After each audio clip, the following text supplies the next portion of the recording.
अस्सलाम वालेकुम दोस्तों, क्या हाल है? ठीक हो दोस्तों? इस तरह है भाई ना आ बकरियां साढ़े कोलों जम्मियां तुसीं वेखिए वीडियो शीडियो।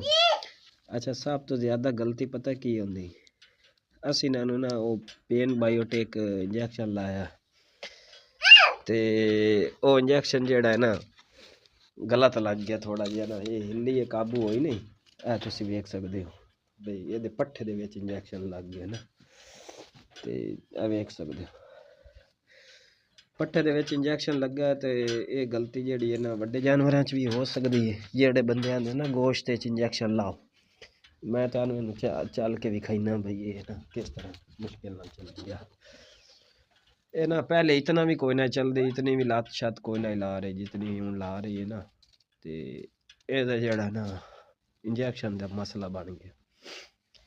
यानी कि दोस्तों जदों भी नवां काम हुंदा ना, ये साडा तो पहला साल हा ही, लेकिन उस दे विच एह् होया बई सानू इसदा पता ना ही, जिहदी वजह तो ये चीज़ां हो गई। वैसे भी इंजैक्शन जेहड़ा है हिलन जुलन नाले थोड़ा जिहा गलत हो गया, बाकी सारे बच्चों नूं लग्या ठीक हाँ। ते मसला एक नूं ही बनदा है। ते बाकी तुहाडे नाल असीं हर वीडियो च यही शेयर करना है, यही गलबात शेयर करनी हुंदी है भाई, ये मसले मसाइल लाजमी आ रहे होंदे। और हुण इसदा इलाज असीं की कर रहे हैं, इहनूं असीं दुध पिला रहे हैं ते उहदे विच असीं ना हल्दी पा रहे हैं। हल्दी भी असीं एक नंबर लईए, यानी कि वो असीं पा रहे हैं। ते उस तो बाद तुसीं की करना इहदा,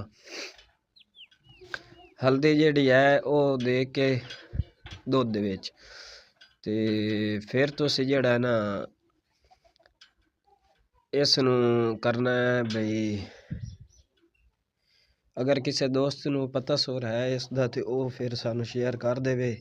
लेकिन साढ़े हिसाब है ना नमक ते रेत दी टकोर कर रहे हैं, गर्म करके ना वो ऐसी पट्ठे ते लै के गर्दन तो लैके ते पट्ठे सारे ते ना हुण माशाअल्लाह पैर टेकदी है।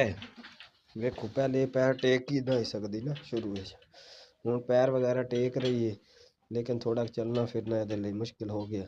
बाकी एक दो दिन तक इंशाल्लाह चलना फिरना बेहतर कर दे डॉक्टर ने आख्या। ते लेकिन ये भाई अगर तुहाडे नाल ये मसला आंदा है ना, तुसीं ये मसला लाजमी जेड़ा है इस तरीके नाल अगर करसो इंशाल्लाह ठीक हो जासी। ये सारियां चीज़ां जेहड़ियां ने सिखाइंदियां न, ते बाकी जेड़ा है इंशाल्लाह कोई नहीं, मसला जेड़ा भी कोई होवे तुसीं ज़रूर शेयर कर सकदे हो।